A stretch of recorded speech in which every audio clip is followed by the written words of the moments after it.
আসসালামু আলাইকুম রহমতুল্লাহি ওবরকাতুহ। সম্মানিত দর্শক, 2026 সনের আগস্ট মাসের 15 তারিখ সন্ধেবেলায় এই রিপোর্ট করছি বা এই প্রতিবেদন তৈরি করছি। আজকের দিনের মূল যে উল্লেখযোগ্য খবর, সেই উল্লেখযোগ্য খবর অনলাইনে, তারপর সামাজিক মাধ্যমে এবং মূলধারার গণমাধ্যমে। তা হলো সরকার সর্বোচ্চ সতর্কতা নিয়ে টুঙ্গিপাড়াতে, গোপালগঞ্জে কি হচ্ছে এবং সেখানে যেন কোনো অবস্থাতেই আওয়ামী লীগের লোকজন 15ই আগস্টে কোনো কর্মসূচি পালন করতে না পারে, এই জন্য আইনশৃঙ্খলা রক্ষাকারী বাহিনী সর্বোচ্চ সতর্কতা নিয়ে ওই অঞ্চল পাহারা দিচ্ছেন। এই ঢাকা শহর আজকে যত কাজকর্ম হয়েছে, কোনো কাজকর্মের কোনো গতি নেই। আজকে প্রধানমন্ত্রীর অনেকগুলো সরকারি কর্ম ছিল। এ সকল কর্মের মধ্যে একটা নতুন ভবন, সেই বাংলাদেশের যে কটি রাষ্ট্রীয় প্রতিষ্ঠান শেখ হাসিনার জামানাতে তৈরি হয়েছে এবং সর্বজন প্রশংসিত, তার মধ্যে 1 নম্বর হলো বাংলাদেশের যে নিউরো সায়েন্স ইনস্টিটিউট। ডক্টর কাজী দীন মোহাম্মদের নেতৃত্বে শেখ হাসিনা এই নিউরো সায়েন্স যে ইনস্টিটিউট এটি গড়ে তুলেছিলেন এবং এখানকার যে চিকিৎসার মান এবং এই প্রতিষ্ঠানের প্রতি দেশের জনগণের যে বিশ্বাস এবং আস্থা, এবং এখানে এখনো পর্যন্ত যেভাবে আইন কানুন যাকে বলা হয় অনুসরণ করা হয় চিকিৎসার ক্ষেত্রে, এটা বাংলাদেশের অন্য কোনো হাসপাতাল এই জায়গাতে পৌঁছাতে পারেনি। এমনকি বারডেমও নয়, এমনকি মিরপুর হার্ট ফাউন্ডেশনও নয়, তারপর এমনকি পিজি হাসপাতালও নয়, মানে বঙ্গবন্ধু হাসপাতাল যেটা এখন, এটা বোধহয় বঙ্গবন্ধু হাসপাতাল বাদ দিয়ে কি নাম করেছে, পিজি হাসপাতাল এরকম, সেটাও নয়। তো সেই নিউরো হাসপাতাল হলো শেখ হাসিনার জামানার 1 নম্বর স্বাস্থ্য খাতের ল্যান্ডমার্ক। আর দ্বিতীয় যেটা আছে সেটা হলো শেখ হাসিনা বার্ন ইনস্টিটিউট, ঢাকা মেডিকেলের। এই দুটো স্বাস্থ্য খাতে ওনার একটা ল্যান্ডমার্ক সফলতা, এবং সেই ইনস্টিটিউটের একটা বর্ধিত অংশ, স্পেশালাইজড একটা অংশ, বড় অংশ, সেটা আজকে প্রধানমন্ত্রী উদ্বোধন করলেন। এই কর্মটা নিঃসন্দেহে ডক্টর মোহাম্মদ ইউনূস করেননি, বা বিএনপি সরকার গত এই 6 মাসে এটা তৈরি করতে পারেনি। প্রধানমন্ত্রী সেটা উদ্বোধন করলেন। তো সেখানে তার কাজ ছিল, তার চিকিৎসক স্ত্রী ছিলেন, নিঃসন্দেহে আমি জানি না, হয়তো তিনি ছিলেন। কিন্তু এ ধরনের কোনো খবর আমরা যারা একেবারে অনলাইনে সারাক্ষণ পড়ে থাকি তারা এই খবরগুলো জানি, কিন্তু ইন জেনারেল সাধারণ মানুষ এই খবরগুলো জানেনও না, তাদের কোনো আগ্রহ নেই। এরকম অসংখ্য খবর আছে বাংলাদেশে। যেমন একটা খবর আছে, আজকের এই দিনে সেই একটা বোমা বিস্ফোরিত হয়েছে একটা মহিলা মাদ্রাসাতে, কিন্তু এটা নিয়ে আমাদের মিডিয়াগুলোর কোনো মাথামাতি নেই। অথচ এই যে সিরিজ বোমা হামলা হচ্ছে এবং সবগুলো বোমা হামলার সঙ্গে জেএমবি জড়িত, সবগুলো বোমা হামলার সঙ্গে প্রায় সেম টেকনিক জড়িত, এবং এগুলোর যে আন্তর্জাতিকতা, সে আন্তর্জাতিকতা একেবারে হয় আইএস অথবা আল কায়েদা, এদের সাথে যেদের যোগাযোগ রয়েছে এই ব্যাপারে জাতিসংঘ পর্যন্ত অ্যালার্ট দিয়েছে, কিন্তু এগুলো নিয়ে আমাদের আজকের কোনো মাতামাতি নেই। আজকে আমাদের সমস্ত মাতামাতি হলো 32 নম্বরে কে ফুল দিতে গেল, ধরো তাকে, তুই ফুল দিতে কেন আসলি, তোর এমন কি হয়েছে, তোর এখন আজকের এই দিনে 32 নম্বরে এসে তোকে ফুল দিতে হবে কেন? 2 নম্বর হলো তুই রিক্সাওয়ালা, কিন্তু তোর মোবাইলে বঙ্গবন্ধুর ছবি থাকবে কেন? তুই তো আসলে যুবলীগ করিস। এবং এই সংক্রান্ত যে viral video footage, audio footage, খবর, ফটো কার্ড, পুরো গণমাধ্যম, সামাজিক মাধ্যম সয়লাব। এখানে জুলাই যোদ্ধা নামে এক যুবক, তার সাথে সহযোগী মাত্র 2 জন লোক, তারা মিছিল করছে, পুলিশ তাদেরকে প্রোটেকশন দিচ্ছে, তারা মব করছে, পুলিশ তাদেরকে প্রোটেকশন দিচ্ছে, তারা যা ইচ্ছা তাই করছে, সেখানে যাকে ইচ্ছা তাকে মারছে, যাকে ইচ্ছা তাকে ধাওয়া দিচ্ছে। 3 জনে মিলে তারপরে তারা সেখানে যে সকল কর্মকাণ্ড করছে, এবং সেই কর্মকাণ্ডের খবরই হলো আজকের দিনের সবচেয়ে বড় খবর। আমাদের যে এলএনজি স্টেশনগুলো উৎপাদন করতে পারছে না, সারা বাংলাদেশে এই মুহূর্তে জ্বালানির সংকট, বা আজকের দিনে কয়টি পাওয়ার স্টেশন বন্ধ আছে, আগামীকাল কয়টি চলবে, শিল্প কলকারখানায় কি হচ্ছে, এই সব কিছুর চাইতে কোনো কিছু, মানে এখানে জীবন মরণ, ক্যান্সার, এমনকি আজকের এই দিনে যদি আরো বড় কোনো দুর্ঘটনা ঘটত, সেটি রাষ্ট্র পরিচালনা, এমনকি যদি আরো মারাত্মক, যেটা আমি বলবো না, কিন্তু তার সাথে মনে হচ্ছে যে আমাদের মন এবং মননে 32 নম্বরে কি হলো, 15 তারিখে কেন বঙ্গবন্ধুকে হত্যা করা হলো, সেটার চাইতে বড় ব্যাপার যে আজকের দিনে যে বঙ্গবন্ধু ইন্তেকাল করেছেন বা তাকে মেরে ফেলা হয়েছে, এটি স্মরণ করা যাবে না, কোনো অবস্থাতে এটি স্মরণ করা যাবে না। কিন্তু ব্যাপারটা হলো যে 2000 সেই 24 সনের আগস্ট মাস, 2025 সনের আগস্ট মাস, তার সাথে 180 ডিগ্রি অ্যাঙ্গেলে সারা বাংলাদেশের টেকনাফ থেকে তেঁতুলিয়া পর্যন্ত এই 2026-এর যে আগস্ট মাস, সেই আগস্ট মাস মানুষের মধ্যে যে হৃদস্পন্দন ঘটেছে, প্রত্যেকটা মানুষের মনের মধ্যে বঙ্গবন্ধু 15ই আগস্ট শোকের যে আবহাওয়া ঢুকিয়ে দিয়েছে, এটা নজিরবিহীন। আমি এটা গতকালকে কল্পনা করতে পারিনি, 14 তারিখে আমি কল্পনা করতে পারিনি, কিন্তু 15 তারিখে সেই বিপ্লবটা ঘটে গেছে। 32 নম্বরে ওভাবে আওয়ামী লীগের কোনো মানুষ যায়নি, ছাত্রলীগের, যুবলীগের কোনো মানুষ যায়নি।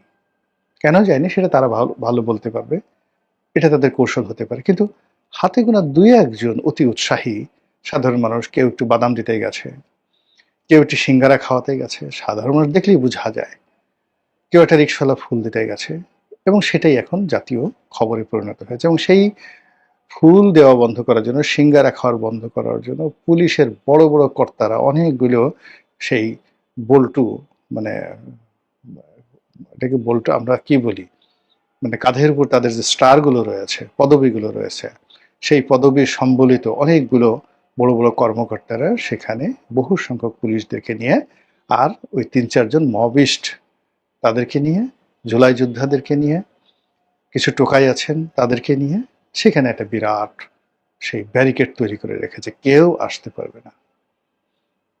ফলে আজকের এই দিনে বাংলাদেশের যে সবচেয়ে শক্তিশালী যে মানুষ, তিনি কোনো জীবিত মানুষ নন, তিনি একজন মৃত মানুষ। আজকের দিনে তিনি হলেন বঙ্গবন্ধু শেখ মুজিবুর রহমান।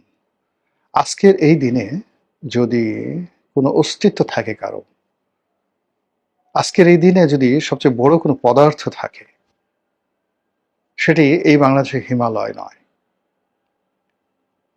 সেই বাংলাদেশে এটি কিলিমানজারো নয়, আল্পস পর্বতমালা নয়, কিংবা মিশরের পিরামিড নয়। আজকের দিনে সবচেয়ে বড় যে স্থাপত্য, সেই স্থাপত্য হলো একজন মৃত মানুষের কল্পিত দেহ। তিনি জীবিত নাই, তার লাশ হয়তো মাটির সঙ্গে মিশে গেছে, কিন্তু মানুষের মননে যে একটা ছবি আঁকা আছে, একটা চিত্রপট তৈরি হয়েছে, একটা পোর্ট্রেট তৈরি হয়েছে, একটা স্থাপত্য তৈরি হয়েছে, সেটা হলো বঙ্গবন্ধুর একটা ভাবমূর্তি। সেই ভাবমূর্তির যে বিশালতা, আজকের দিনে 18 কোটি বাঙালির কাছে সেই বিশালত্বটা মনে হচ্ছে একটা হিমালয়ের মতো। আর সেই হিমালয়কে আঘাত করার জন্য যে যার মতো করে যেখানে যেভাবে পারছে হাতুড়ি নিয়ে, কুঠারি নিয়ে হিমালয় ভেঙে চুরমার করে দেওয়ার জন্য প্রাণান্ত চেষ্টা করছে। কিন্তু হিমালয় কই? হিমালয় তো মানুষের মাথার মধ্যে। তাহলে আপনি তো 18 কোটি মাথা ভাঙতে পারবেন না। 18 কোটি মাথা বললাম এই করে যে কারো মাথার মধ্যে পজিটিভ, কারো মাথার মধ্যে নেগেটিভ। কিন্তু আজকের এই দিনে 18 কোটি মাথার মধ্যে, 18 কোটি মনের মধ্যে, 18 কোটি হৃদয়ের মধ্যে এই যে একজন মৃত মানুষের একটা ভাবমূর্তি, তার চেহারা, তার আকৃতি, তার ভাষণ, তার কথা, তার আকুতি, সবকিছু আজকে যে আবহ তৈরি করেছে, এটা 3D ডাইমেনশন তৈরি করেছে। এগুলো হাজার হাজার হাজার হাজার সেই হিমালয় পাহাড় যদি বাংলাদেশে ছড়িয়ে দেওয়া হতো, তবুও এইরকম বিশালত্ব ধারণ করতো না আজকের দিনে একজন মৃত মানুষ যেভাবে বাংলাদেশে বড় হয়ে গেছে। এটা তো হওয়ার কথা ছিল না, আর এটা প্রয়োজনও ছিল না, এটা কেউ ভাবে চায়নি। কেন এরকম হলো?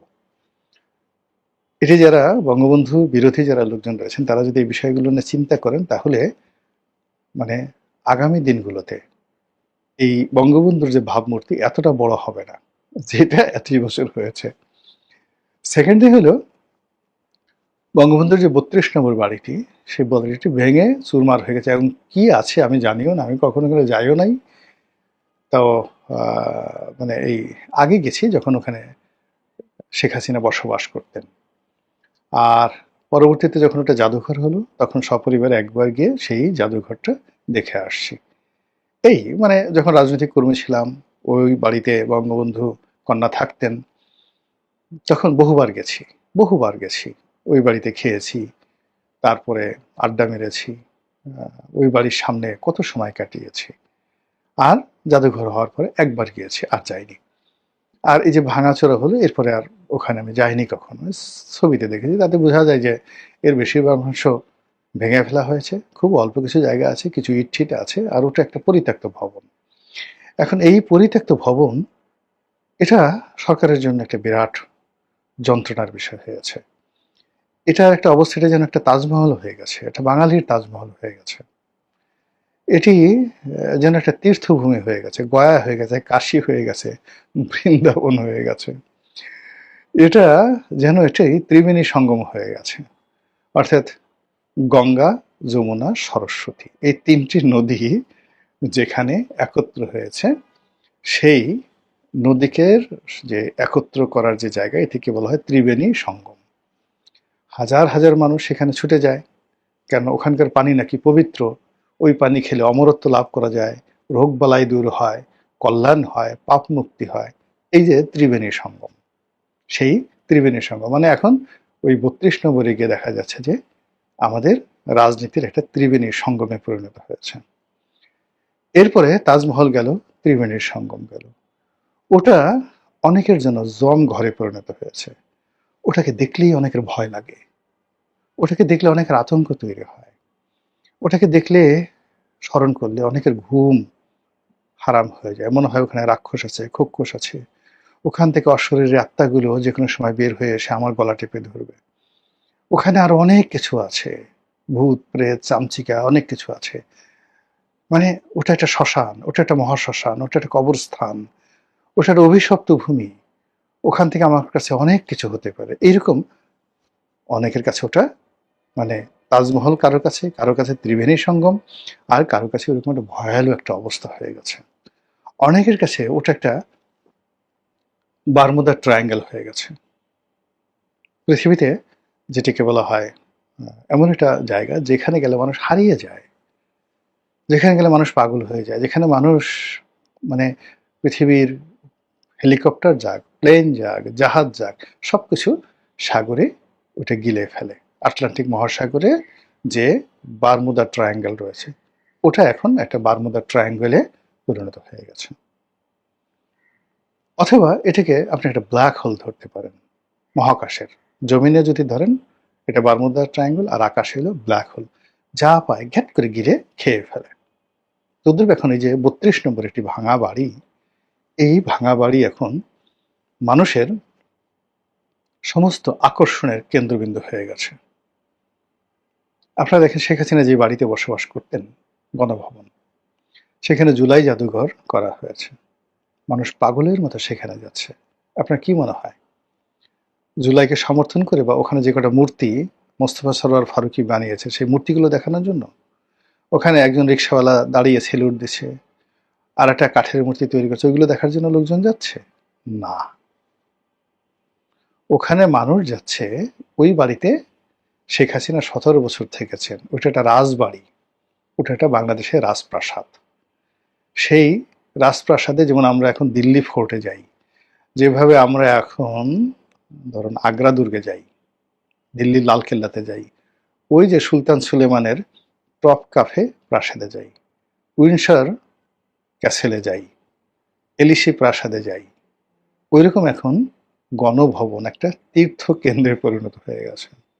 ওখানে কিছু লোক গিয়ে ওই শেখ হাসিনা লাল টেলিফোনে ঠাট্টা করছে, মস্কারা করছে, কিন্তু আম জনতা ওখানে কেন যাচ্ছে, এত বেশি মাত্রায় কেন যাচ্ছে, জাতীয় জাদুঘরের চাইতে কেন ওখানে বেশি যাচ্ছে?